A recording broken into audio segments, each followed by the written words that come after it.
সংগ্রামী ভাইরা আমার, এই শিবির আজকে ইউরোপে আছে, আমেরিকায় আছে, আরব বিশ্বে আছে, দুনিয়ার সকল জায়গায় ইসলামী ছাত্র শিবিরের তৈরি করা বিশ্বমানের সেই সকল নেতৃত্ব আজকে ইসলামী ছাত্র শিবির সারা দুনিয়ায় সরবরাহ করেছে। আলহামদুলিল্লাহ।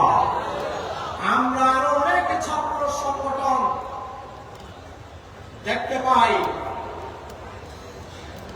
তাদের রুমে যখন যাওয়া হয়, অন্য ছাত্র সংগঠনের নেতা কর্মীর রুমে যখন যাওয়া হয়, সেখানে ফেন্সিডিল পাওয়া যায়, সেখানে রামদা পাওয়া যায়, সেখানে মদ পাওয়া যায়, সেখানে নারী পাওয়া যায়। আর ইসলামী ছাত্র শিবিরকে গ্রেফতার করবার জন্য যখন তাদের রুমে যাওয়া হয়, মেসে যাওয়া হয়, সেখান থেকে তথাকথিত জিহাদি বই উদ্ধার করা হয়।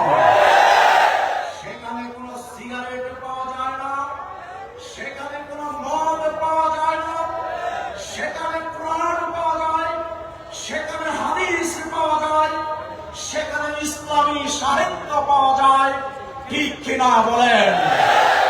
যাদের সম্পর্ক আল কোরআনের সাথে, যাদের সম্পর্ক আল্লাহর রাসূলের সুন্নাহর সাথে, যাদের সম্পর্ক ইসলামী বইয়ের সাথে, তাদের সাথে তো সিগারেটের সম্পর্ক থাকতে পারে না, তাদের সাথে তো কোনো চাঁদাবাজির সম্পর্ক থাকতে পারে না।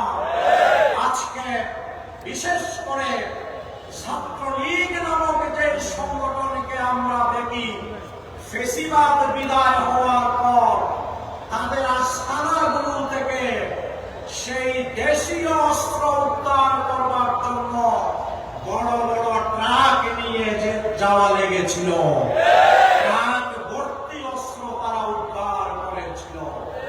আজকে যেই সকল বৈষম্য বিরোধী ছাত্র আন্দোলনের নেতারা ঢাকা বিশ্ববিদ্যালয় থেকে আন্দোলন পরিচালনা করেছিলেন, তারা তো এই ছাত্রলীগের নেতৃবৃন্দের সাথেই ছিলেন, একই বিশ্ববিদ্যালয়ের ছাত্র ছিলেন।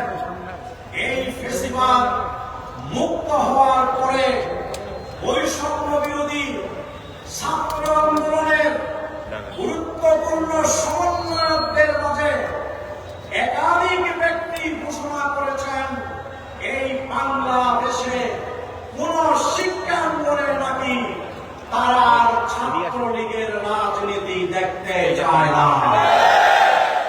তারা যদি রাজনীতি করত, তাহলে এই ধরনের কথা তাদের বিরুদ্ধে বলার কোন প্রয়োজন ছিল না। তারা ছাত্রলীগের ব্যানার দিয়ে, ছাত্র রাজনীতির নাম দিয়ে সেখানে মেধাবী ছাত্র যারা ভর্তি হতো, নামাজি ছাত্র যারা ভর্তি হতো, তাদের গলা টিপে ধরত, তাদেরকে নামাজ পড়তে দিত না। এই সকল মেধাবীদেরকে পড়াশোনার কোন পরিবেশ দিত না, মেধাকে বিকশিত করবার কোন সুযোগ তারা দিত না। যার কারণে গোটা বাংলাদেশে ছাত্র সমাজ আজকে এই ছাত্র সংগঠনের বিরুদ্ধে ঐক্যবদ্ধ হতে বাধ্য হয়েছে। সংগ্রামী ভাইরা আমার, আমি অত্যন্ত স্পষ্ট করে এই কথা বলতে চাই, ইসলামী ছাত্র শিবির নবীর আদর্শকে লালন করে, ইসলামী ছাত্র শিবির কোরআনের আলোকে নিজেদের আহ্লাদকে গ্রহণ করার চেষ্টা করে, ইসলামী ছাত্র শিবির তাকে বিকশিত করবার জন্য সর্বোচ্চ সম্পর্ক তৈরি করার জন্য নানানমুখী কর্মসূচি গ্রহণ করে, ওই মসজিদমুখী করে। তাহলে একটি ছাত্র